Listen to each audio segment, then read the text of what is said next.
Halo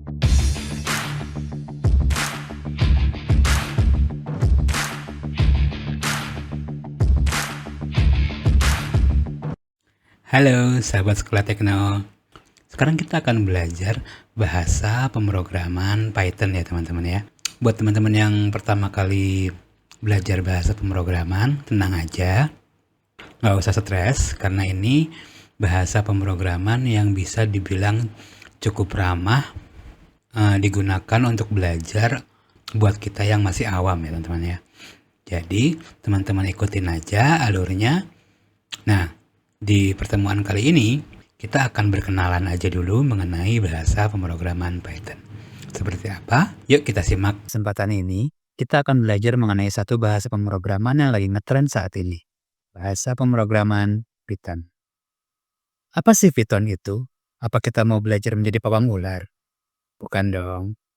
Jadi, bahasa Python itu adalah bahasa pemrograman interpretatif multiguna dengan filosofi perancangan yang berfokus pada tingkat keterbacaan kode. Python dikembangkan oleh Guido van Rossum pada tahun 1990 di Stichting Mathematisch Centrum atau CWI Amsterdam sebagai bahasa kelanjutan dari bahasa pemrograman ABC. Nama Python dipilih oleh Guido sebagai nama bahasa ciptaannya karena kecintaan Guido pada acara televisi Monty Python Flying Circus.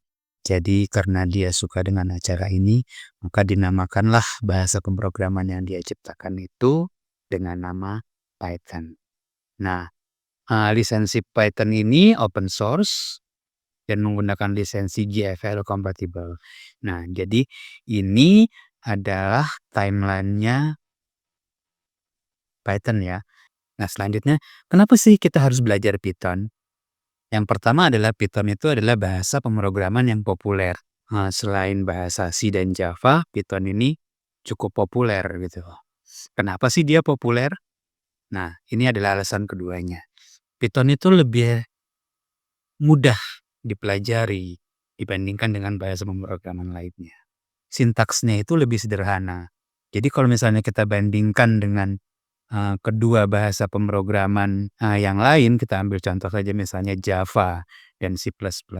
Untuk membuat hello world di screen, itu kita membutuhkan untuk Java itu membutuhkan 5 baris kode, dan di C++ kita membutuhkan 7 baris kode.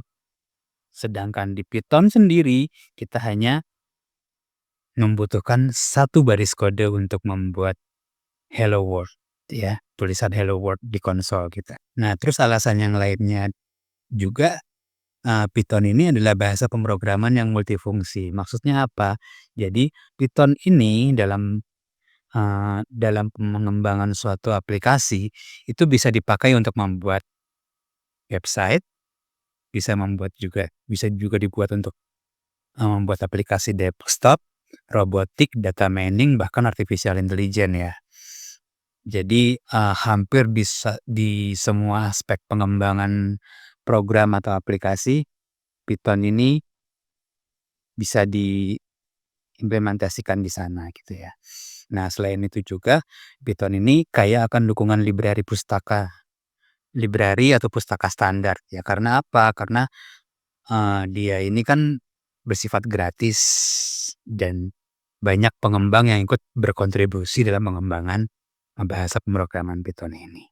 Selanjutnya, siapa aja sih yang pakai Python? Nah, kalau kita lihat di sini, ini termasuk perusahaan-perusahaan besar yang menggunakan Python ya. Seperti Google, Instagram, Facebook, Dropbox, Pinterest, YouTube, dan ada juga beberapa pengembang software aplikasi yang menggunakan Python sebagai bahasa utamanya, seperti pembuat software Blender, Maya, dan lain sebagainya. Nah, sudah siap untuk belajar Python? Nah, apa aja sih yang harus kita persiapkan sebelum kita mulai belajar Python? Nah, yang pertama adalah Python installernya ya, yang bisa kita download langsung di website resminya. Nah, di situ kalian bisa milih sesuai dengan platform kalian. Bisa untuk macOS, Linux, dan tentu saja Windows ya. Nah, yang kedua apa? IDE atau Integrated Development Environment. Jadi IDE ini adalah program yang memiliki fasilitas yang diperlukan untuk membangun perangkat lunak. Nah, contohnya di sini adalah PyCharm dan VS Code. Nah, kalian mau pakai yang mana terserah. Yang berikutnya kita juga bisa menggunakan text editor seperti Sublime Text gitu. Oke teman-teman, perkenalannya cukup sampai di sini dulu ya. Mengenai bahasa pemrograman Python teman-teman. Kalau ada pertanyaan, tulis aja di kolom komentar. Sampai jumpa di pertemuan berikutnya. Dadah!